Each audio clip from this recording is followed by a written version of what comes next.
in the heart of Alyawanda, a village seemingly untouched by time. Life moved at the deliberate pace of a sun rising over the golden savanna.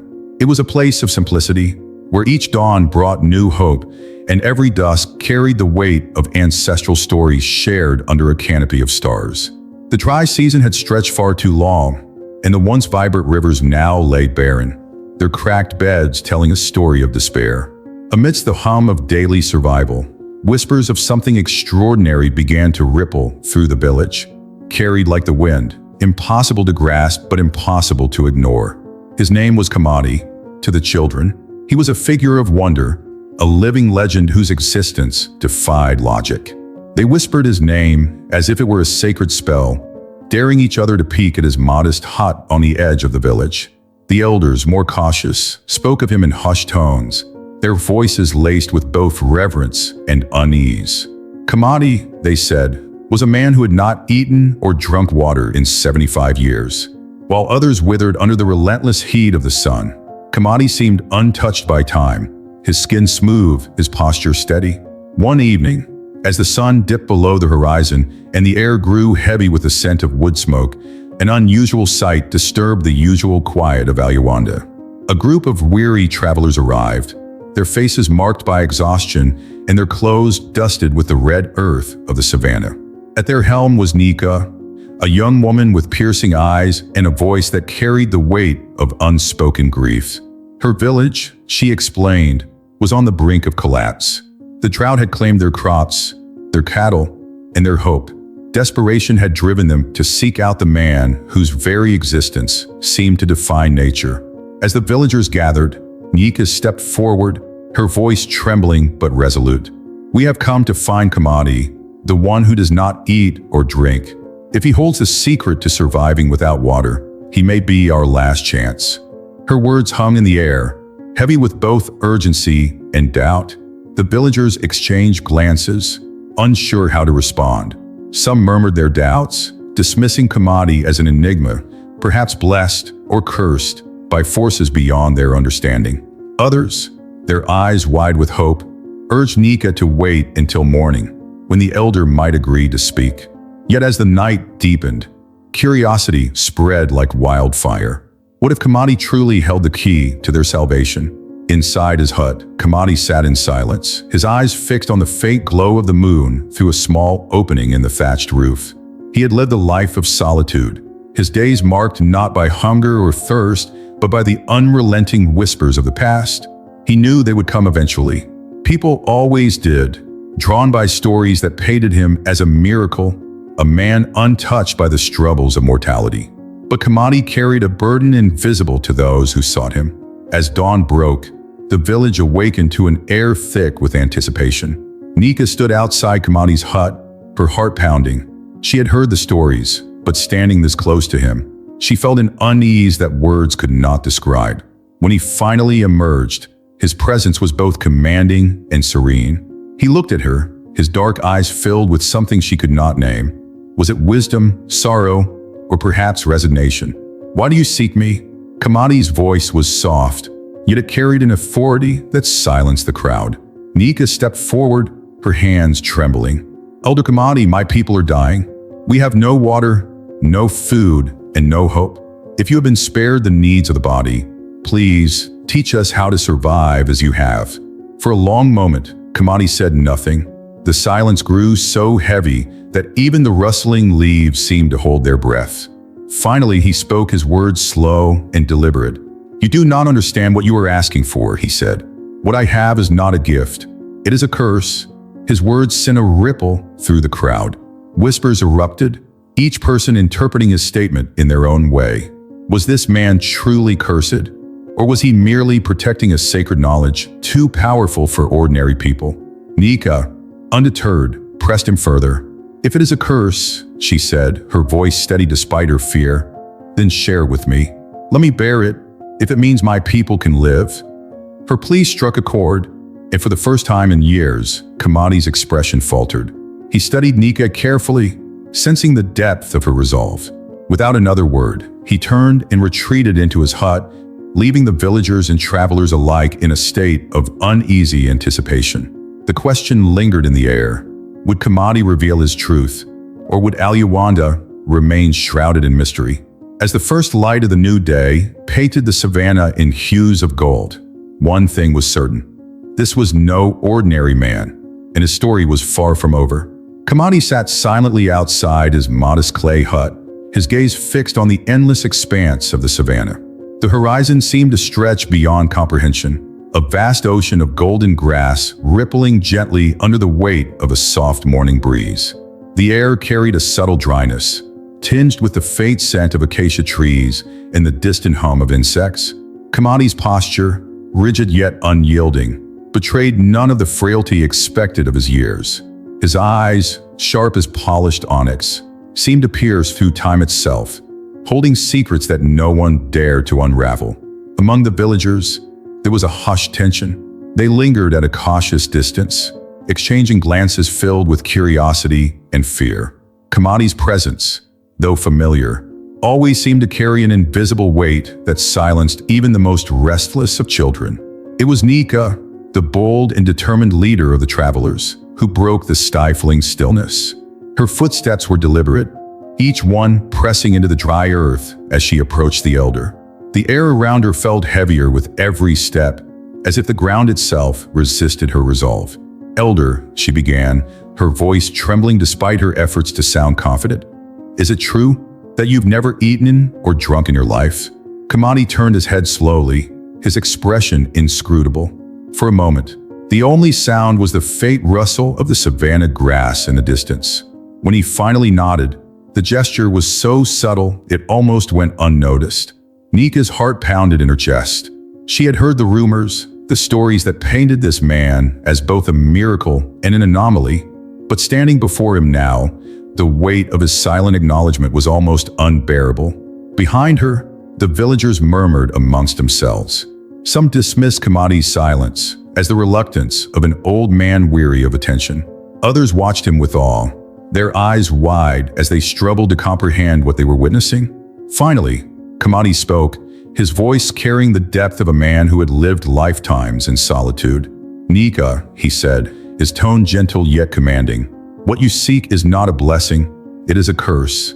His words struck like a sudden gust of wind, scattering the fragile hopes of those who had gathered. Nika's expression faltered, but only for a moment. She stepped closer, her eyes narrowing with determination.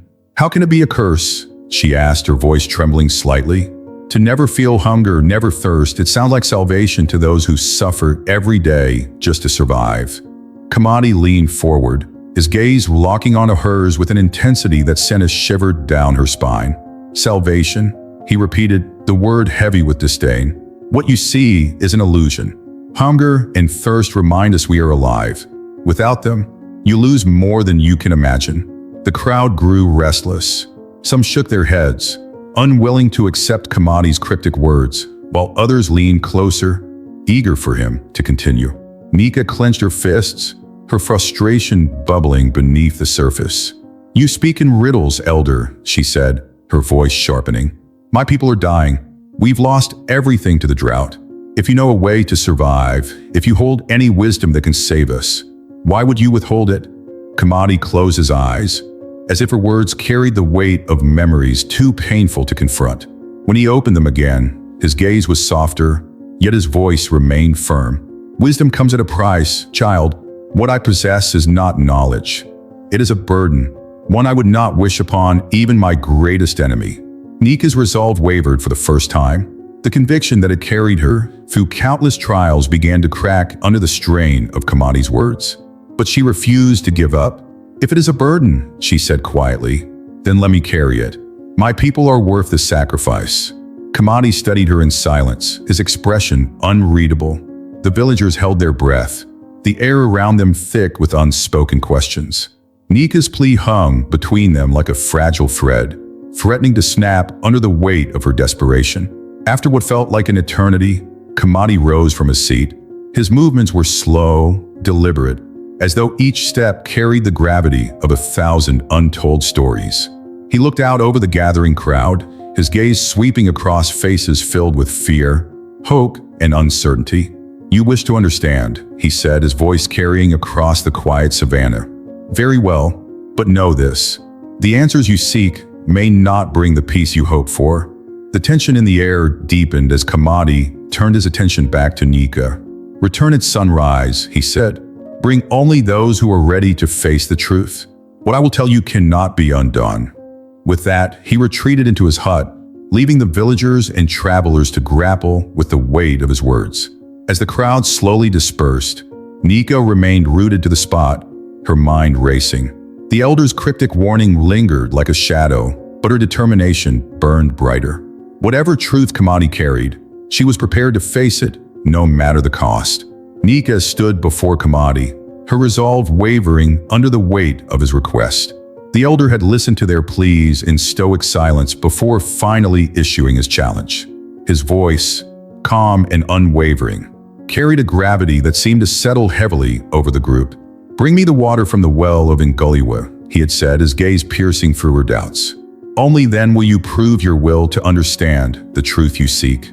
The name of the well sent a ripple of unease through the villagers and Nika's companions. Whispers rose among the crowd like the hum of an approaching storm. Ngoliwa was no ordinary well. Legend spoke of its waters as cursed, guarded by serpents that never slept. No one had dared approach it in generations, and those who had tried to reach its depths were never seen again.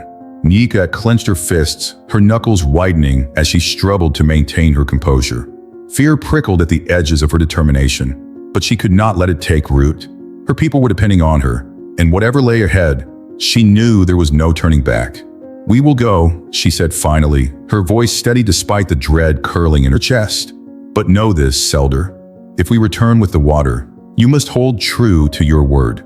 Kamadi inclined his head slightly, neither agreeing nor denying. His expression remained unreadable, as if carved from stone. As dusk began to fall, Nika gathered her companions, their faces pale but resolute.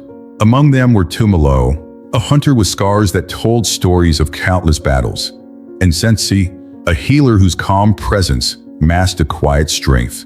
The journey ahead was fraught with danger, and each step they took seemed to deepen the silence that hung over the village. The path to Ngoliwa was treacherous, winding through dense underbrush and rocky terrain that seemed designed to repel intruders. Shadows stretched long and dark across the savanna as the group pressed on, their breath shallow and measured.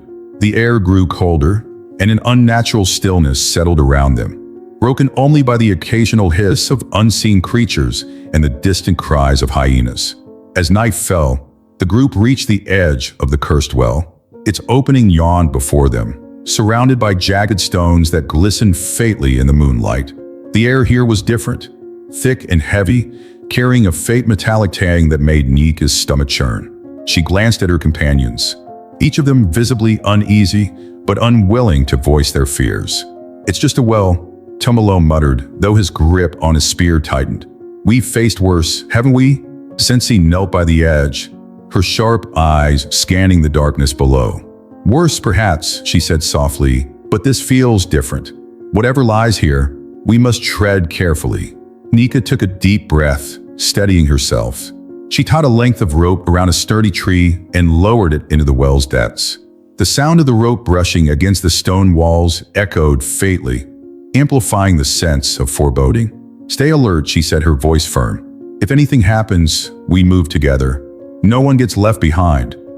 As they began their descent, the air grew colder, the walls damp with moisture that clung to their skin. The hiss of serpents grew louder, a menacing symphony that seemed to come from all directions. At one point, Tumalo froze, his spear poised to strike as a pair of glowing eyes appeared in the shadows. But the creature slithered away, its scales shimmering like liquid silver in the dim light. When they finally reached the bottom, the sight that greeted them was both beautiful and terrifying. The well's waters shimmered with an unnatural glow, reflecting the faint light from above. But the surface was alive with movement. Serpents coiled and uncoiled, their eyes gleaming like embers. "We don't have much time," Sensi whispered, her voice barely audible over the hissing. Nika nodded, her hands trembling as she dipped a small vessel into the water. The serpents stirred, their movements growing more erratic as if sensing the intrusion. "Hurry," Tumalo urged, his spear ready to strike. With the vessel filled, Nika secured it carefully, her heart pounding as she gestured for the others to begin their ascent. The climb was agonizingly slow, each step an eternity as the serpents writhed below. When they finally reached the surface, the group collapsed in exhaustion, the cursed waters safe in their possession. The journey back to the village was no less harrowing. The cries of hyenas seemed closer now, their laughter echoing in the darkness. But dawn eventually broke, bathing the savannah in hues of gold and crimson. The group stumbled into the village, their bodies bruised and weary, but their spirits unbroken. Kamadi awaited them, his expression unchanged as they placed the vessel of water before him. Nika met his gaze, her exhaustion giving way to a spark of defiance. "We did as you asked," she said, her voice steady despite the weight of their ordeal. "Now, Elder, it's your turn to honor your word." The village watched in breathless silence as Kamadi regarded the vessel. His eyes, sharp and knowing, lingered on the sacred water before rising to meet Nika's. The faintest hint of a smile touched his lips, but it was not one of triumph. It was something deeper, tinged with both sorrow and understanding. What he would reveal next would change everything. Kamadi stood motionless, his weathered hands gripping the vessel of sacred water as if its weight bore more than just the liquid inside. The crowd, silent and expectant, leaned in with bated breath. Every pair of eyes in Aluwanda was fixed on him, their faces a tapestry of hope, doubt, and fear. Without a word, he tilted the vessel and poured its contents onto the dry, cracked earth. The shimmering waters soaked into the ground, vanishing as quickly as it had appeared. A collective gasp rippled through the onlookers, the sound sharp against the oppressive quiet. "Why would you do that?" Nika's voice broke through, trembling with disbelief. Her body was still bruised from the journey to Ngoliwa, and her spirit had been hardened by the peril they faced. She stepped forward, her hands clenched tightly.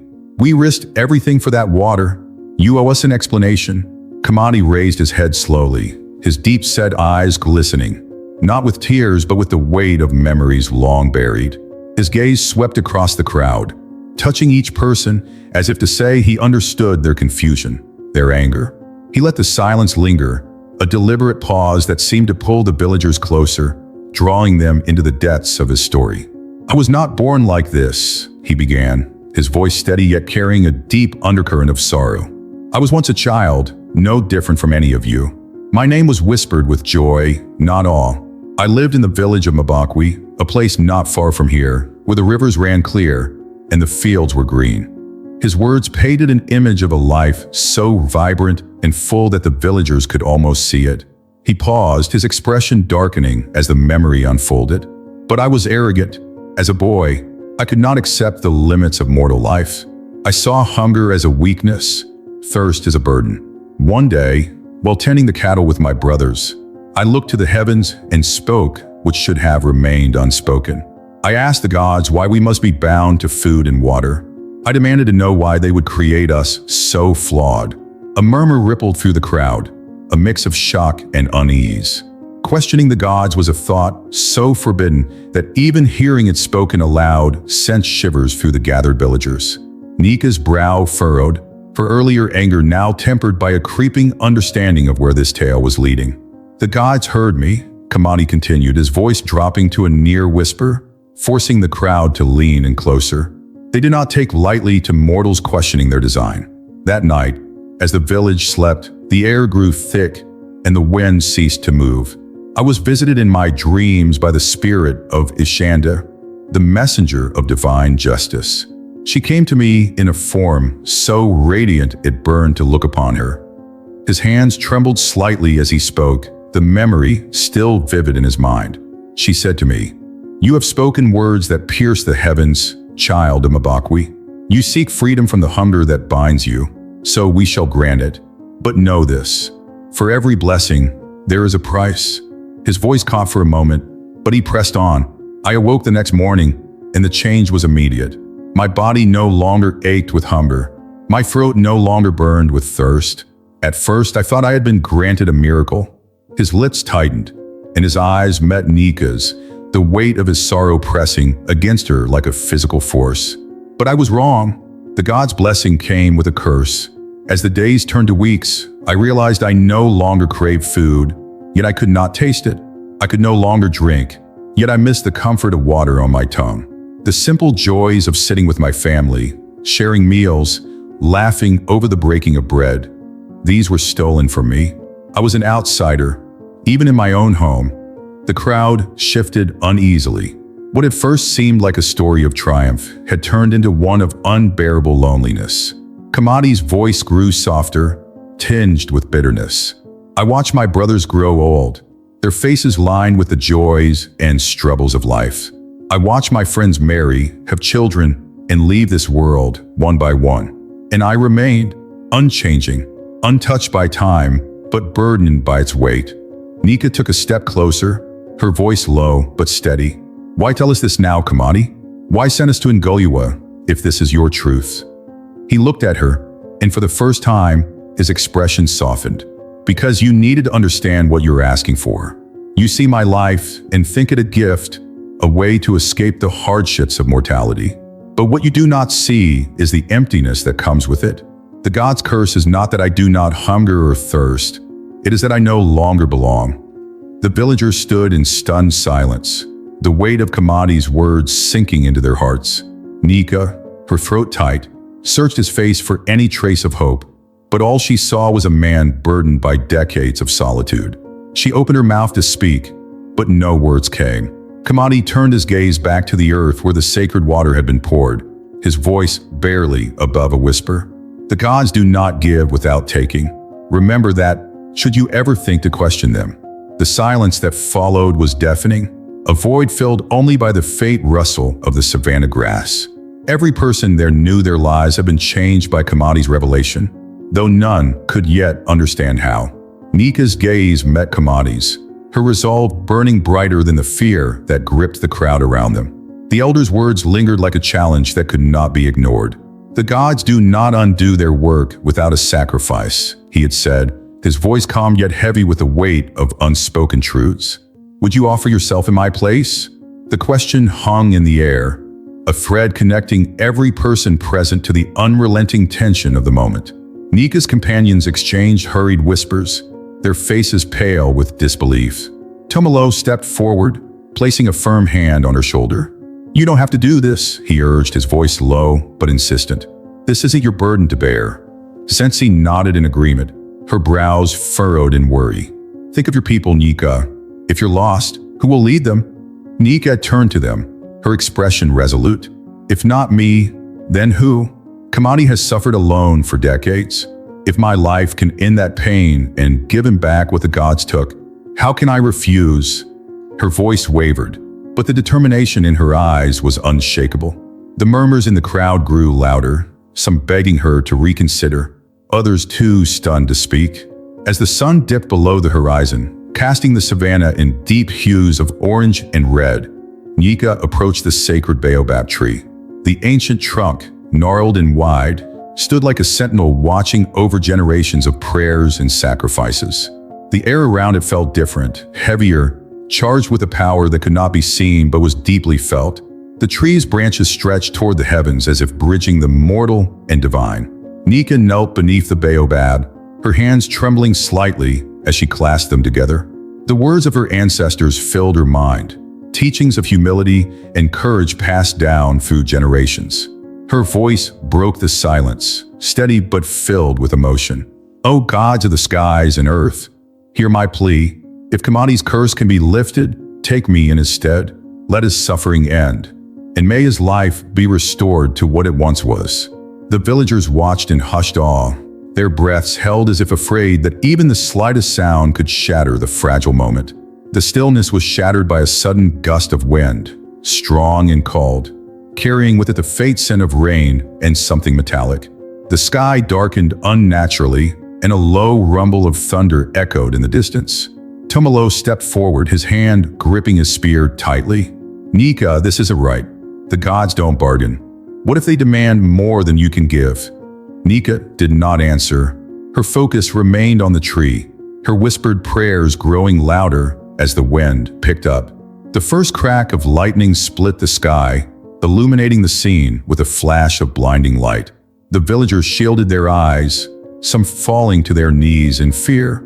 Kamadi stood motionless, his face betraying no emotion, though his trembling hands revealed the storm within him. As the storm raged, Nika's voice rose above the wind, her plea echoing across the savannah. The ground beneath the baobab trembled, and a piercing howl seemed to erupt from nowhere, as though the earth itself was crying out. Lightning struck the base of a tree, and for a moment, the world seemed to stand still.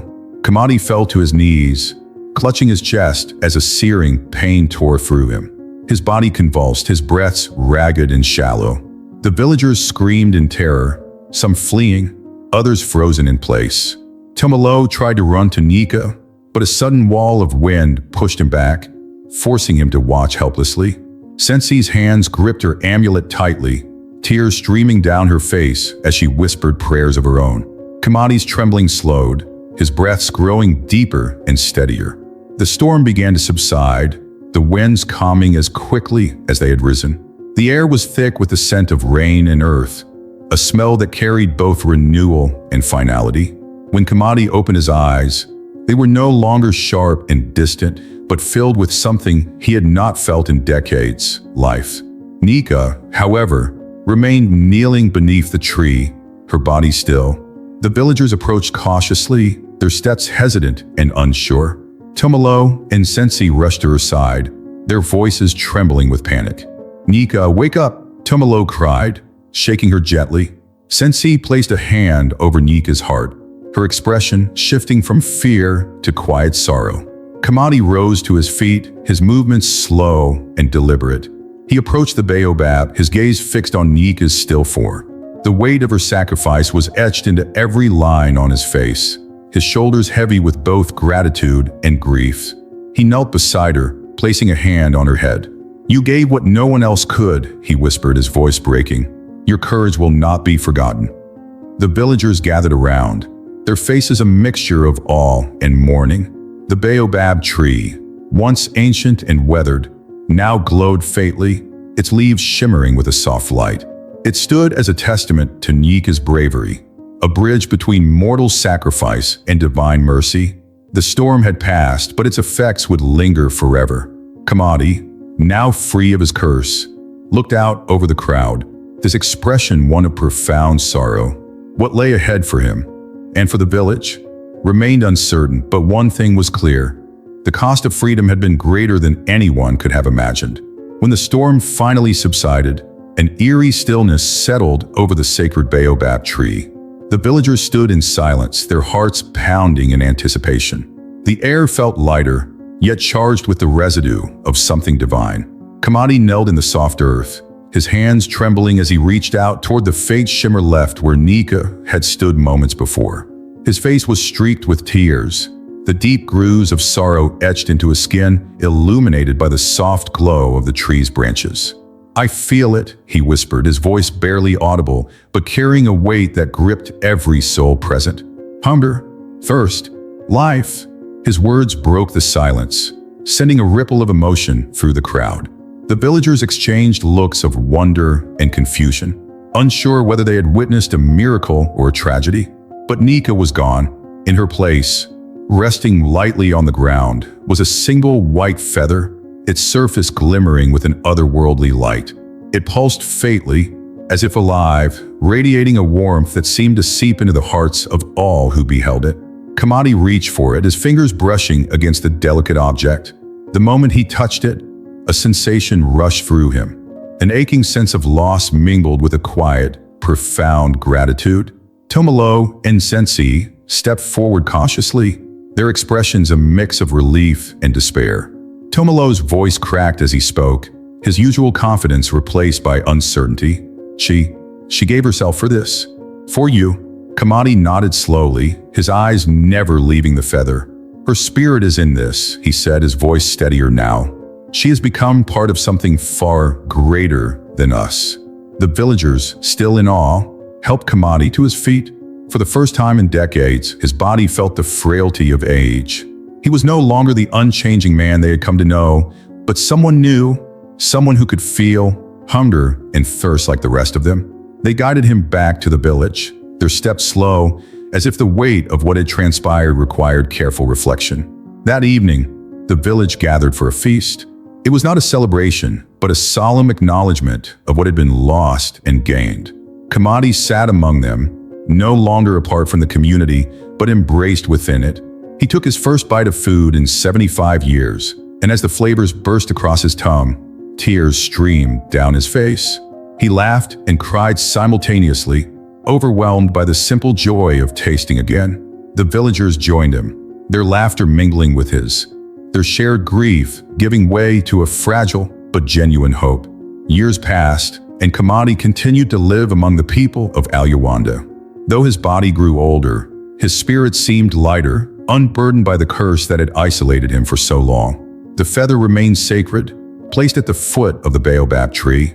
One day, as the seasons shifted and the rains returned to the land, Kamadi knelt beneath the tree, the feather in his hands. He dug a small hole in the soil and placed the feather within it, covering it gently as though tucking away a cherished memory. In time, the baobab tree grew taller and stronger than ever, its branches spreading wide to offer shade to anyone who sought it. The villagers believed the tree carried Nika's spirit, for sacrifice woven into its roots, its leaves a testament to her bravery. Travelers from distant lands came to sit beneath its canopy, finding peace and solace in its presence. For the people of Alyawanda, it became a symbol of hope, a reminder that even the most extraordinary curses could be undone by acts of love and selflessness. Kamadi, now an old man, often sat beneath the baobab, his thoughts drifting to the woman who had given everything to free him. He spoke her name softly, his voice carrying into the wind. Though she was gone, he felt her presence in every rustling leaf, in the strength of the tree's trunk, and in the quiet resilience of his people. Nika had not just saved him, she had restored the soul of the village, proving that even in the face of divine trials, humanity's greatest strength lay in its capacity to love. If you enjoyed this video, please help us grow by subscribing to this humble channel. And if you'd like to watch more videos like this, we prepared the next video especially for you. Click here to watch.